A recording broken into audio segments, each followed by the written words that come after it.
دونوں کے درمیان اقتدار، دولت اور خاص طور پر سونے کی کانوں پر قبضے کی لڑائی جاری ہے۔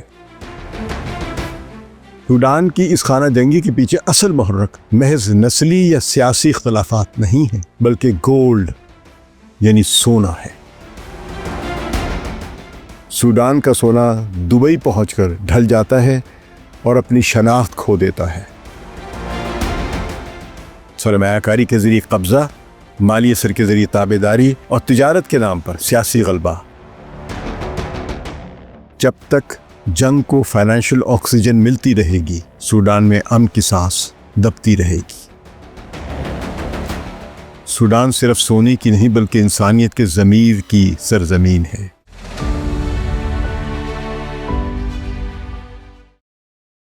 سن 2011 میں جنوبی سوڈان کی علیحدگی کے بعد سوڈان کو ایک نئے آغاز اور استحکام کی علامت سمجھا جا رہا تھا۔ جب دارفور الگ ہو گیا تھا جنوبی سوڈان، اور سوڈان جو مین سوڈان کنٹری ہے وہ ایک الگ ملک بن گیا تھا، مگر 2023 سے بھڑکنے والی خانہ جنگی نے اسے ایک بار پھر تباہی کے دہانے پر لا کھڑا کیا ہے۔ سوڈان جو شمال مشرقی افریقہ میں واقع ہے اور کبھی ترقی کی ایک امید سمجھا جاتا تھا، آج ایک خونی خانہ جنگی میں الجھا ہوا ہے، جہاں پہ نسل کشی کی طرح کے قتل عام ہو رہے ہیں۔ ملک کے دو بڑے گروہ ایک دوسرے کے مقابل ہیں۔ ایک طرف سوڈانی مسلح فوج یعنی سوڈانیز آرمڈ فورسز، جو کہ ریاستی فوج ہیں جو حکومت کی باقاعدہ حمایت کرتی ہیں، اور دوسری طرف ریپڈ سپورٹ فورسز، جس کو آپ ایک لحاظ سے باغی فوج کہہ سکتے ہیں، جو دراصل دارفور کے مغربی علاقے سے ابھری ہوئی ایک طاقتور ملیشیا ہے۔ دونوں کے درمیان اقتدار، دولت اور خاص طور پر سونے کی کانوں پر قبضے کی لڑائی جاری ہے۔ یہ خانہ جنگی اگرچہ براہ راست جنوبی سوڈان سے تعلق نہیں رکھتی، لیکن اس کے پس منظر میں 2011 کی وہ علیحدگی اہم ہے جب جنوبی سوڈان ایک نیا ملک بن گیا تھا۔ اس علیحدگی کے بعد سوڈان اپنے تیل کے زیادہ تر جو ذخائر تھے ان سے محروم ہو گیا تھا، اور بعض لوگ تو کہتے ہیں کہ اس عالمی قوتوں نے جنوبی سوڈان کو، جو دارفور کا علاقہ کہلاتا ہے، اس کو مین سوڈان سے الگ اس لیے کیا گیا تھا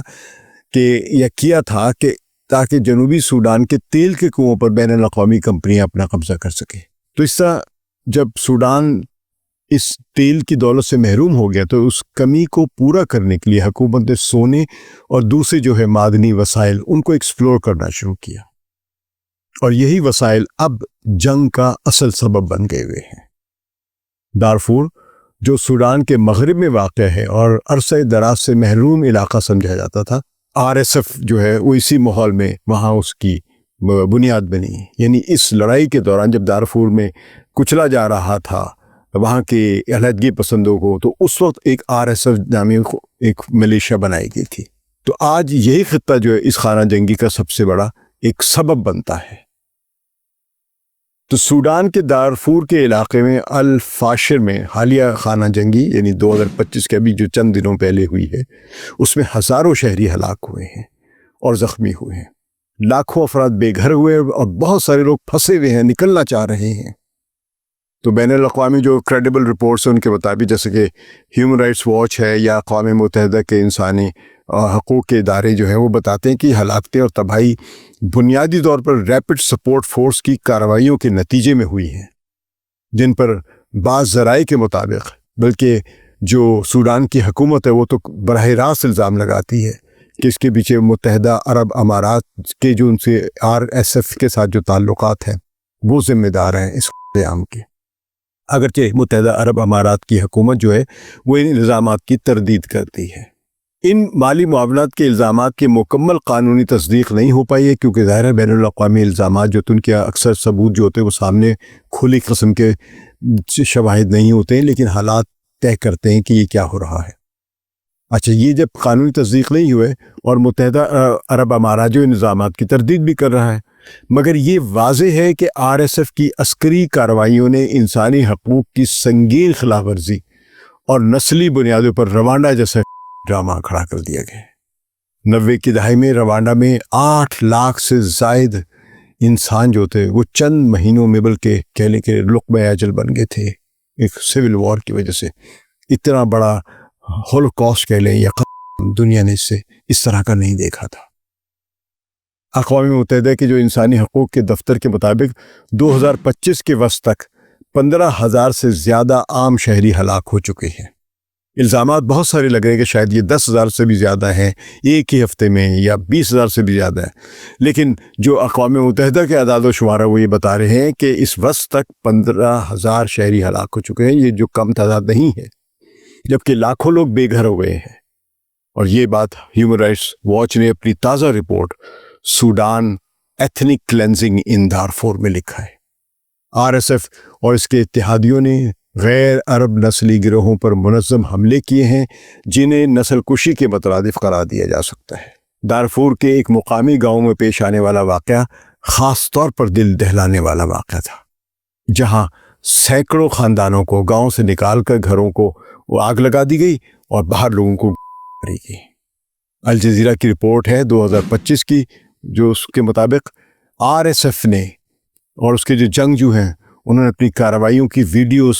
سوشل میڈیا پر پوسٹ کر کے خوف اور کنٹرول کی فضا پیدا کر رہی ہے۔ یعنی وہ نہ صرف کام کر رہے ہیں بلکہ ان لوگوں کے ساتھ اپنی ویڈیوز بنا کے پوسٹ کر رہے ہیں جس سے خوف بڑھے ان کا۔ تو سوڈان کی اس خانہ جنگی کے پیچھے اصل محرک محض نسلی یا سیاسی اختلافات نہیں ہیں، بلکہ گولڈ یعنی سونا ہے۔ برطانیہ کے بین الاقوامی امور کے ایک تھنک ٹینک چیتھم ہاؤس کی مارچ 2025 کی ایک بڑی جامع رپورٹ تھی، میں نے دیکھی۔ Gold and the war in Sudan کے مطابق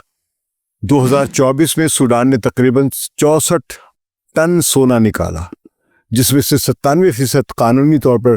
برآمدات، یعنی اس میں سے جو بھی 97% جو برآمدات ہوئی ہیں اس کا 97% جو ہے وہ متحدہ عرب امارات کو بھیجا گیا۔ رپورٹ میں یہ جملہ بالکل واضح الفاظ میں درج ہے: سوڈان کا سونا دبئی پہنچ کر ڈھل جاتا ہے اور اپنی شناخت کھو دیتا ہے اور جنگی منافع کی شکل اختیار کر لیتا ہے۔ اس کا مطلب یہ ہے کہ پھر یہ پتہ ہی نہیں چلتا کہ یہ سونا سوڈان سے ہے یا کہیں اور سے ہے، پھر یہ مارکیٹ کا حصہ بن جاتا ہے اور پھر بڑے آرام سے اس سے جو بھی پروفٹس بنتے ہیں، منافع بنتے ہیں، وہ لوگ آپس میں بانٹ لیتے ہیں۔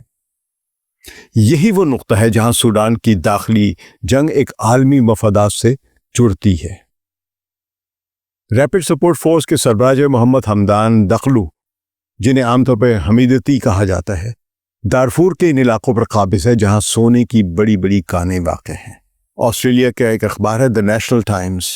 اس نے جولائی 2025 میں رپورٹ کیا کہ حمیداتی اور اماراتی کمپنیوں کے درمیان مالی روابط نے RSF کو سونے سے حاصل آمدنی کے ذریعے ایک خود مختار فوجی گروہ بنا دیا، جس کو پیسوں کی سے مدد کی ضرورت نہیں، امداد کی ضرورت نہیں، بلکہ وہ سونا اسمگل کر کے اتنا مال بنا رہے ہیں کہ اپنی فوج کی تنخواہیں بھی ادا کر رہے ہیں، اور پھر یہی رقم ہتھیار خریدنے، ملیشیا کی تنخواہوں اور سیاسی اثر و رسوخ بڑھانے پر بھی خرچ کی جا رہی ہے۔ فرانسیسی اخبار لیمون ڈپلومیٹیک میں مارچ 2025 میں انویسٹیگیٹو جرنلسٹ ٹرسٹن کولومون کی رپورٹ کے مطابق جنوری 2019 میں متحدہ عرب امارات جو ہیں انہوں نے سوڈانی رہنماؤں جو تھے عبدالفتاح برہان، جو کہ اس وقت حکومت کے حامی ہیں، اور محمد حمدان دقلو حمیدتی، جو کہ RSF کے سربراہ ہیں، اور یہ دونوں اس وقت متحدہ عرب امارات کے اتحادی تھے، تو ان کو $10 کروڑ ادا کیے تھے اس شرط پر کہ وہ سابق جنجوید ملیشیا جو ہے ان کے جنگجوؤں کو یمن بھیجیں گے یا یمن کے خلاف جنگ لڑنے کے لیے بھیجیں گے۔ تو یہ پرانی ایک رابطہ بنتا ہے ملیشیا کا عرب امارات کا، جو کہ وہ یمن کے خلاف استعمال کر رہے تھے۔ تو ان ملیشیاؤں کو بعد میں ریپڈ سپورٹ فورس کے نام سے دوبارہ منظم کیا گیا تاکہ دارفور میں ہونے والی سے ان کا تعلق چھپایا جا سکے۔ یمن میں یہ جنگجو خلیجی اتحاد کے ساتھ مل کر ایران نواز حوثیوں کے خلاف لڑے،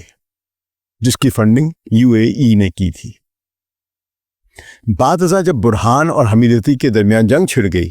تو اماراتی صدر اور ولی عہد محمد بن زید النہیان نے، جو MBZ کہلاتے، انہوں نے حمیدتی کی حمایت شروع کر دی اور برہان کو چھوڑ دیا۔ تو ابوظہبی RSF کو ہر ماہ $5 لاکھ ادا کر رہا ہے اور انہیں گولہ بارود اور جنگی ڈرونز فراہم کر رہا ہے، یہ لیمون ڈپلومیٹک کہہ رہا ہے۔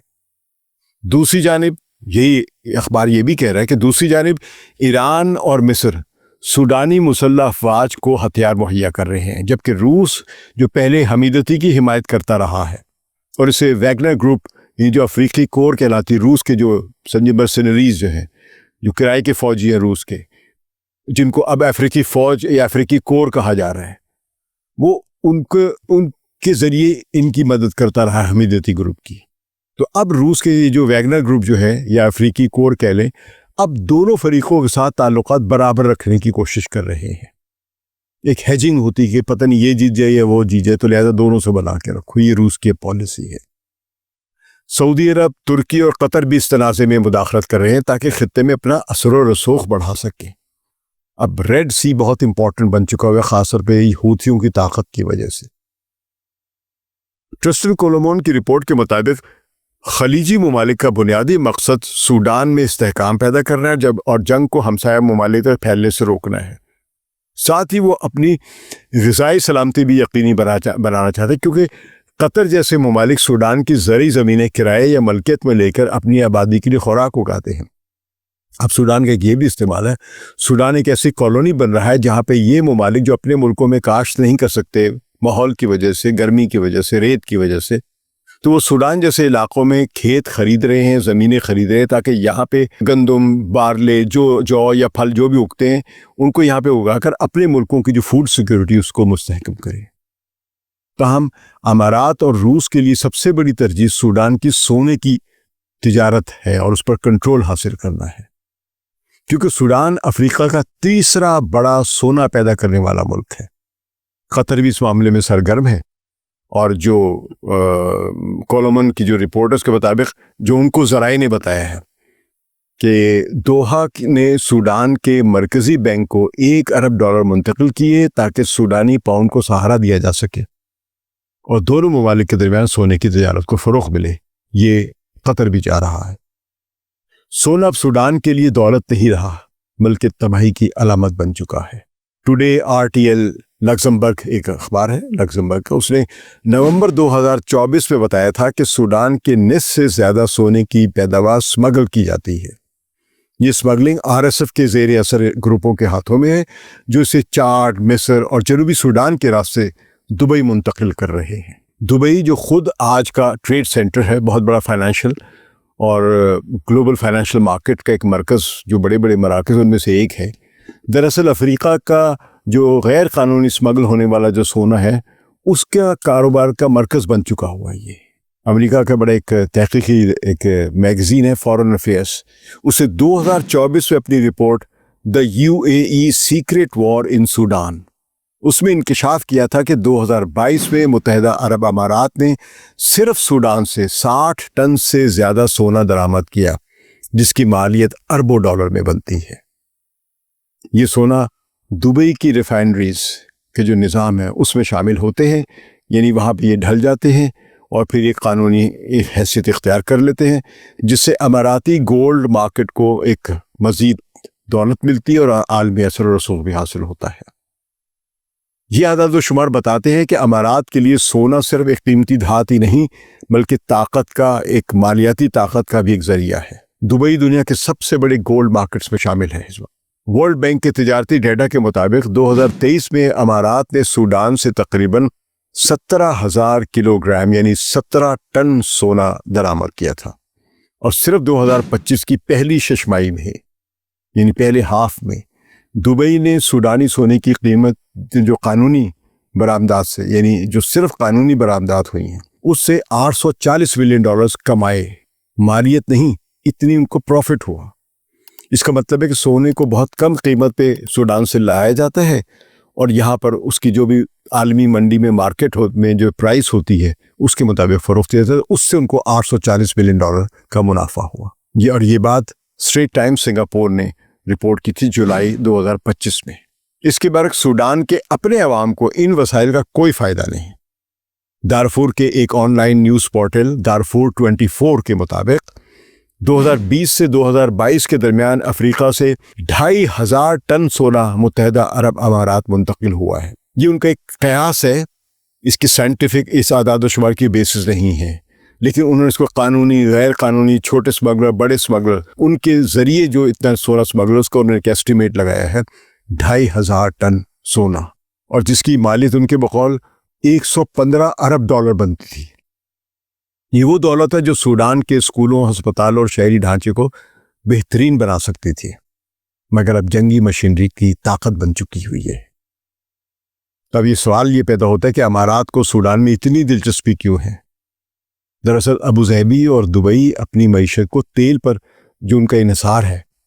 وہ اب اس کو ڈائیورسیفائی کرنا چاہ رہے ہیں۔ وہ لاجسٹکس اور بندرگاہوں کے کنٹرول پر منتقل کر رہے ہیں، یعنی وہ دوسری کاروباری جو ادارے، شعبے ہیں، ان کی طرف اپنی ملک کی آمدنی جو ہے ڈائیورسیفائی کر رہے ہیں۔ اس پالیسی کی وجہ سے دبئی جو ہے وہ مشرق وسطیٰ اور افریقہ میں ایک منی کلونیل پاور بنتا جا رہا ہے، یعنی سرمایہ کاری کے ذریعے سیاسی اثر پیدا کرنے والی ریاست،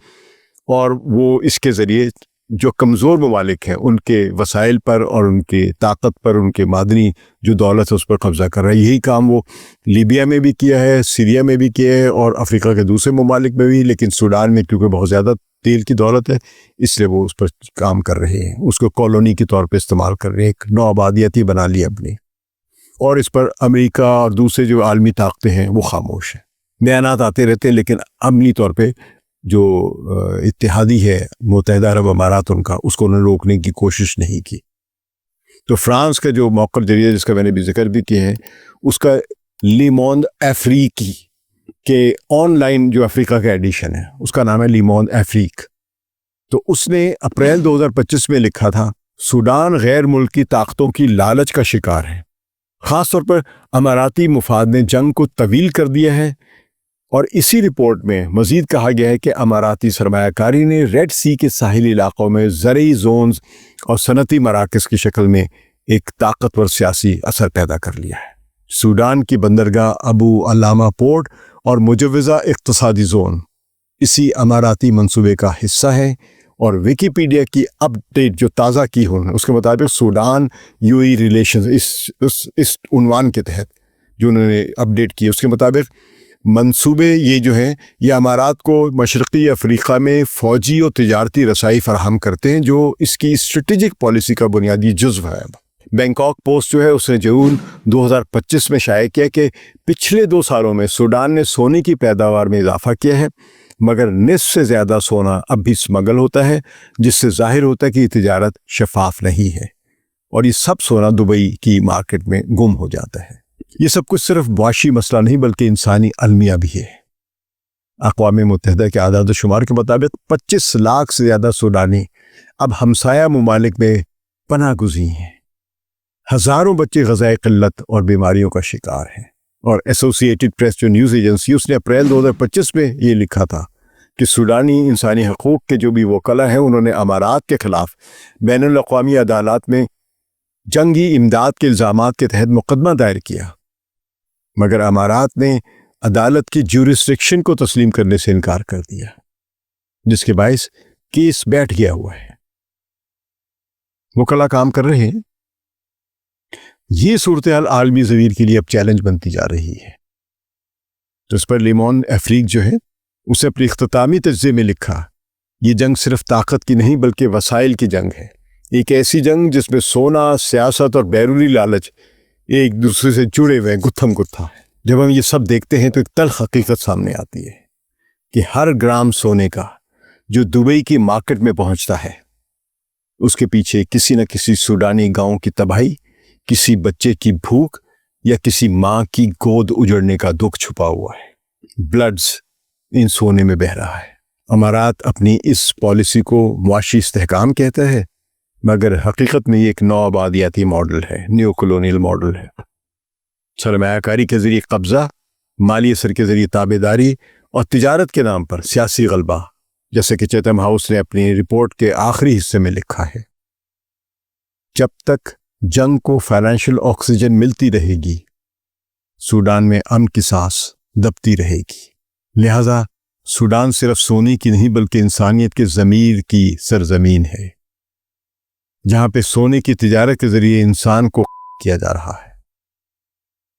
یا منافع کے لیے انسان کو ختم کیا جا رہا ہے۔ اگر دنیا نے اس لالچ کے نظام کو نہ روکا تو آنے والی نسلیں صرف یہ سوال پوچھیں گی، کیا سونا حاصل کرنے کے لیے انسان کو ہلاک کرنا ضروری تھا؟ اور اب جب سونے کی قیمت مسلسل بڑھ رہی ہے تو سوڈان میں انسانی خون ارزاں ہوتا جا رہا ہے۔ اگر ہماری یہ ویڈیو آپ کو پسند آئی تو لائک کریں اور کامنٹس میں اپنا فیڈ بیک ضرور دیجیے۔ شکریہ۔ ثقلین امام کو اجازت دیجیے۔ خدا حافظ۔